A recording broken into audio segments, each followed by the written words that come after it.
अस्सलाम वालेकुम dear friends, उम्मीद है आप सब खैरियत से होंगे। हमारा आज का जो टॉपिक है वो है चैप्टर नंबर 8 ट्रस्ट एक्ट 1882। आज का लास्ट लेक्चर है। आज के इस लेक्चर के अंदर हम देखेंगे ट्रस्ट हाउ एक्सटिंग्विश्ड, ट्रस्ट किस तरीके से ख़त्म होता है। First of all, section number 77 defines that how trust is extinguished. The trust is extinguished on the following basis, on the following grounds.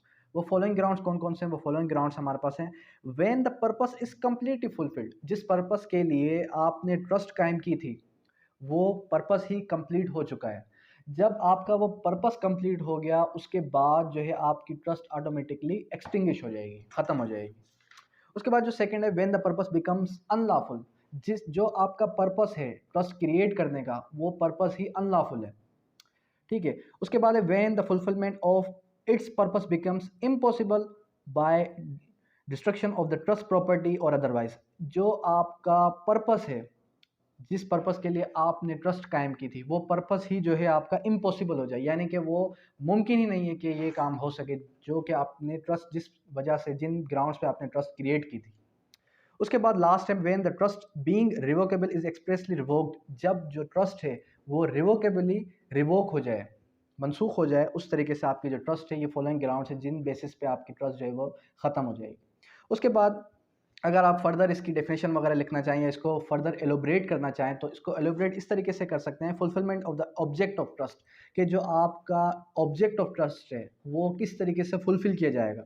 A trust becomes into existence fulfilment of object which the author has had in view, जो आपका object है first of all object lawful होना चाहिए, उसके बाद जो object है वो object author of the trust के व्यू में होना चाहिए। उसके बाद the following the it follows logically that on the accomplishment of the specific purpose which the trust has created, the trust has fulfilled itself terminates। देखें, जो trust है ना वो ट्रस्ट आपकी तभी होगी जब आप उसको कंप्लीट, तभी होगी जब आप उसको फुलफिल करेंगे। अगर आप उसको फुलफिल ही नहीं करते तो फिर वो ट्रस्ट जो है वो फुलफिल नहीं होगी। उसके बाद फर्दर इसका जो रेलेवेंट केस लॉ है वो है AIR 1994 supreme court page number 1254, जिसके अंदर ये बताया गया कि जो आपका जो ऑब्जेक्ट है ट्रस्ट कायम करने का वो ऑब्जेक्ट अगर अनलॉफुल है तो डेफिनेटली आपका जो ट्रस्ट है वो रिवोक हो जाएगा उसी टाइम। उसके बाद जो सेक्शन नंबर 78 है वो डिफाइन करता है कि revocation of trust how made. Revocation of trust यानी जो आपका ट्रस्ट है वो किस तरीके से किन किन सूरतों में रिवोक किया जा सकता है। रिवोक का मतलब मनसूख कर देना। अब फर्स्ट ऑफ ऑल आपको पता होना चाहिए कि रिवोकेशन की डेफिनेशन क्या है। Revocation the official cancellation of a promise, the official cancellation of trust is called revocation of trust. अगर आप जो है ऑफिशियली रिवोक करते हैं ट्रस्ट को तो वो जो है ऑफिशियली उसको हम कहते हैं कि ये रिवोक हो गया, ये ट्रस्ट जो है वो रिवोक हो चुका है। The trust created by will, जो ट्रस्ट क्रिएटेड बाय विल हो, may be revoked at the pleasure of the testator, जो ट्रस्ट क्रिएट की जाती है विल के ज़रिए से, वसीयत के ज़रिए से, उसको जो है वो pleasure of the testator the trust otherwise created can be revoked only. जो ट्रस्ट है वो सिर्फ और सिर्फ वो रिवोक की जा सकती है किन फॉलोइंग ग्राउंड्स पे, वेयर द बेनिफिशरीज, जहाँ पर जो आपके बेनिफिशरीज हैं वो कॉम्पिटेंट टू कॉन्ट्रैक्ट हो जाएं। जिन बेनिफिशरीज के लिए आप ट्रस्ट कायम कर रहे हैं वो बेनिफिशरीज जो हैं वो क्या हो जाएं, वो बेनिफिशरीज आपके कॉम्पिटेंट टू कॉन्ट्रैक्ट हो जाएं बाय देयर कंसेंट, और उनकी कंसेंट भी उसमें शामिल हो, तो आपका जो ट्रस्ट है वो रिवोक हो जाएगा, मनसूख हो जाएगा। उसके बाद where the trust has been declared a non testamentary instrument, जो आपने ट्रस्ट कायम की है वो डिक्लेयर कर दिया जाए कि ये जो ट्रस्ट जिस इंस्ट्रूमेंट पे कायम की गई है वो इंस्ट्रूमेंट जो है नॉन टेस्टामेंट्री इंस्ट्रूमेंट है। जब वो नॉन टेस्टामेंट्री इंस्ट्रूमेंट हो जाएगा by words of mouth expressly, तो फिर वो जो है आपका ट्रस्ट जो है रिवोक हो जाएगा। उसके बाद है where the trust is for the payment of the डेप्ट of the author of the trust and has not been communicated by the auditor by the creditor the pleasure of the author of the trust। जो आपका trust है, जिस payment पे trust की जा रही है वो पेमेंट ही डेप्ट की है और जो ऑथर ऑफ द ट्रस्ट है वो जो है कम्युनिकेट नहीं करता क्रेडिटर से। ये भी एक जो है मोस्ट इंपॉर्टेंट ग्राउंड है।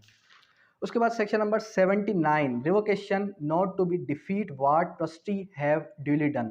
जो रिवोकेशन, जब आपकी रिवोकेशन होगी उस टाइम पे जो आपका ट्रस्टी है वो जो कुछ भी करेगा वो कर सकता है, किस तरीके से, at the execution of trust, जब ट्रस्ट को एग्जीक्यूट किया जाएगा, जब ट्रस्ट को एग्जीक्यूट किया जाएगा, रद्द-ए-अमल में लाया जाएगा, उस टाइम पे जो ट्रस्टी की जो लायबिलिटीज़ हैं, वो लायबिलिटीज़ वो फुलफ़िल करेगा। जो उसकी ऑब्लिगेशन है, वो उस अपनी ऑब्लिगेशंस को फुलफ़िल करेगा।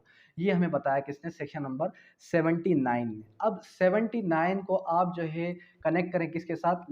Obligation and liabilities of trustee के साथ।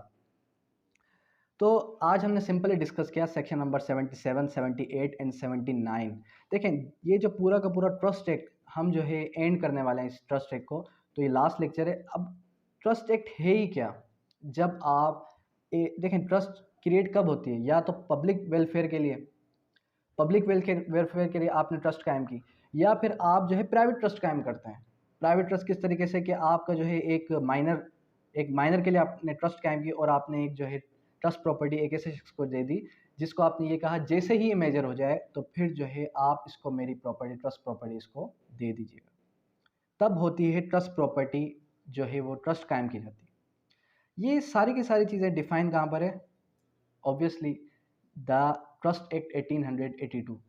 जब ट्रस्ट एक्ट 1882 को अगर आपको समझ में नहीं आ रहा तो आप इसको जो है कनेक्ट करें किसके साथ? कॉन्ट्रैक्ट एक्ट 1872 के साथ।